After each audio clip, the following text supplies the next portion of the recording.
All right, welcome everybody.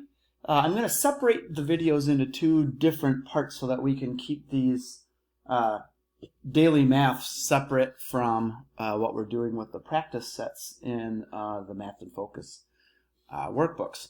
So we're going to start with this one here, which is our day 3 of our daily math. And whoop, get out of there. So what we're going to do here is I'm going to start up at the first question here. Gabe needs $800 to buy a new computer. He earned $165 this month and $215 last month. How much more does Gabe need? So he earned some this month and last month. So we would want to put those two together. So our 165 plus our 215.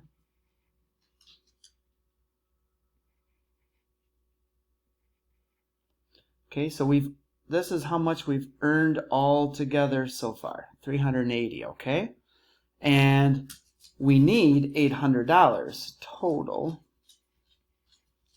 So if we need $800 and we've earned $380, then if we take that away, that will give us everything that we still need to make. So numbers the same, zero's the game. More on the floor, borrow from next door. 10 minus 8 is 2, 7 minus 3 is 4. All right, so I see an answer over here that matches. Excellent, so $420 more. The next one over here says, which 2 points have a distance of 1/6 between them, meaning one hop or one space. So between A and B is 1/6. When we're looking at E and F, I see one hop. I think that's probably going to be right, but let me double check and see if there's any others.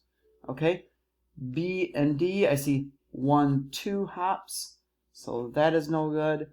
A and D, whoa, 1, 2, 3 sixths.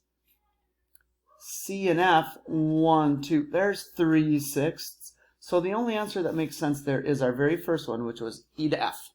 That is 1/6. Down below here, we have which expression can be used to find the area of the unshaded portion below. This kind of reminds me of the distributed property here. So here's 2. And all of that makes 3, and all of that is 5. So the whole thing would be 5 times 5 is 25. But we're not asking that. We want the unshaded. So the shaded would be 2 by 5. Ooh, careful. I see that right here, 2 by 5. But that's not what we want. We want the unshaded. So we want this section, which is 3 by 5. And there is our answer. The name of this shape, hopefully everyone gets this one right.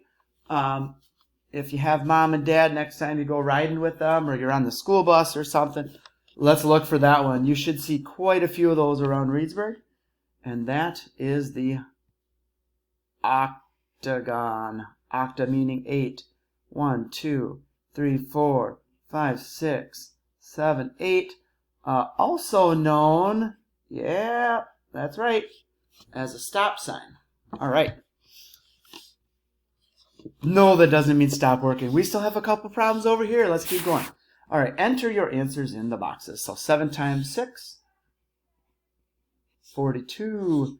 36 divided by 4, that is a 9 because 9 times 4 is 36. 6 times 4 equals 24. 28 divided by 4. Let's see here, 7 plus 7 is 14, 14 and 14 is 28, that's 7. 7 times 4 is 28. 12 divided by 6. 12 into 6 equal parts, there's 2 in each part. All right, hopefully you did really well with that, and we are gearing up for our 3rd grade test prep crunch time. Tomorrow is our day 4. It looks like this here.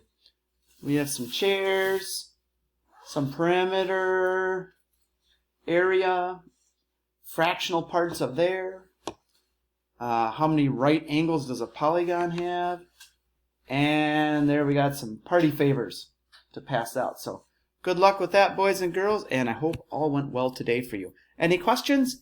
Please just let me know.